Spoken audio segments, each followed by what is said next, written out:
Welcome to Bell Peppers and Beef, a Cowboy Bebop podcast. This week we're talking about Session 19, Wild Horses. I'm Paul. And Dave. Justin.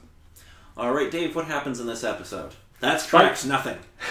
Well, it starts out with Spike getting stranded. As it turns out, he needed to take his ship in to get repairs. That's basically the gist of the episode.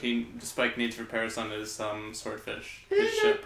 And not quite the gist of things. Yes, not a literal swordfish. Just, while Spike's off doing that, the rest of the Bebop's working on trying to get a bounty of space pirates. Yeah, guys who are basically harpooning other ships, and that somehow hacks into their computer. Gives them a virus, and this made me mad. Oh boy. Whatever. They don't understand how computers work, do they? And Edward couldn't even prevent the freaking virus. What's wrong with her? Okay. So, really nothing happens in this episode. Things happen, but it's kind of more of a day-to-day, typical sort of little story sort of thing happens. But all that baseball talk, it's just, not that much of a sports fan, just kind of cringy in my case. We might have to do a Let's Play with the baseball game, Dave. You'll love it. It'll be great. So will Justin. No thanks. You two can play MLB The Show 15. I don't care. You will. Anyway. I'm pretty sure I won't be a Red Sox fan either. It was the Blue Sox, Justin. I know in the episode it's the Blue Sox. Okay. So, there's not a whole lot in this episode. Not a whole lot aside from bringing in a spaceship from our time into their time to use for certain purposes. Yeah, to save Spike's ass. Nah.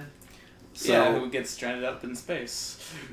There's one moment in this that's pretty funny, where Jet and Faye are out hunting a bounty. Or no, sorry, not Faye and Spike are hunting a bounty, and there's the two ships.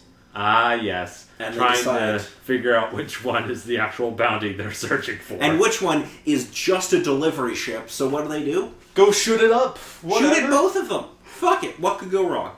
If they run, we'll know it's the bounty we're looking for. If they don't, we're fine. They both decide to run.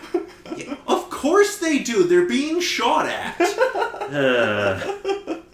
I'm not going to stand around and go, "Why are you shooting at me, good sir?" We'll pay for the parking ticket. That's my favorite line. That's nice. We find out that what's his name that Spike went to meet on this planet is the one who gave him the swordfish. Blech. I don't remember the guy's name. I don't really remember either, but that's the only plot significance this episode has. Blech. Yeah. There's not a whole lot to talk about in this episode, really. Yeah, it was kind of I would say poorly placed in without any actual, decent enough story to go with it. Yeah. It even ends off on kind of a whatever. So, the ending, I think, is the part I have the most problem with, because that seems like the most interesting part of the episode. It should be. How? And then they don't show it. Oh dear God! The ship's out of fuel and we're falling toward the planet. How the heck are we going to survive this? Just kind of smokes a cigarette, whatever. Yeah. Cuts to later on, just showing a photo of them after the crash site. Youngster is happy that they survived. Spike and the other guy are just like, you goddamn idiot. Yeah. And that's just how the episode ends. We already went through the entire episode, all the important points. Pretty much. Alrighty, so Dave, what do you think of this episode? I honestly think that this is a filler episode. Just, they needed to fill in an extra slot in the series, and they're just like, we had this little idea we could do something with, and they're like, okay, do you have anything more you can add to it? Well, not completely, but I guess we can maybe work on it. It's like, we have no time, ship it out! I think they just wanted to just bring in a backstory of the swordfish or something, and it was kind of just poorly placed in. Yeah. Well, and it's not a terribly interesting backstory for the ship either. Not really. It's just this guy gave it to Spike. Yeah. It's like, okay.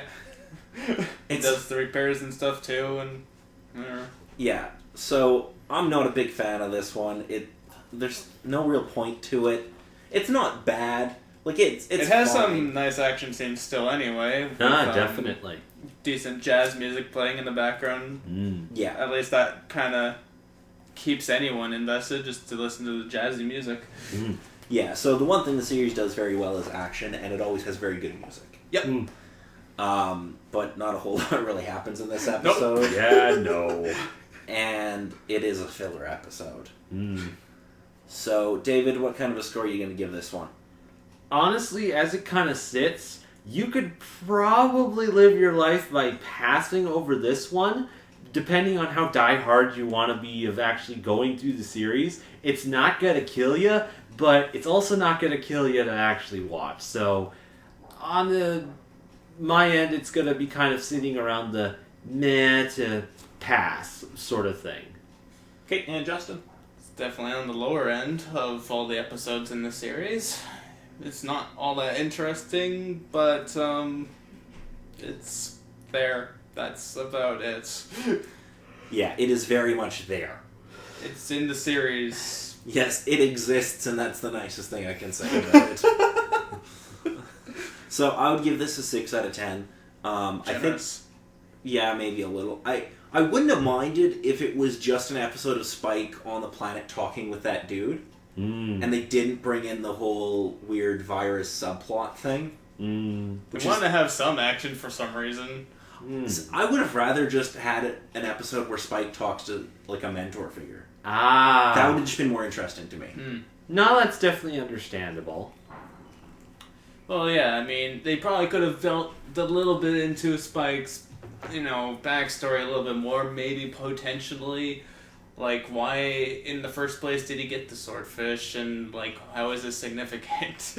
Yeah, little things like that would have been nice. Yeah. Plot or character development. Something. So, anything else to add, you two? Nah, as it kind of sits, I think that's about it. No. Alrighty, I think that's going to be it for this week. I'm Paul. And Dave. And Justin.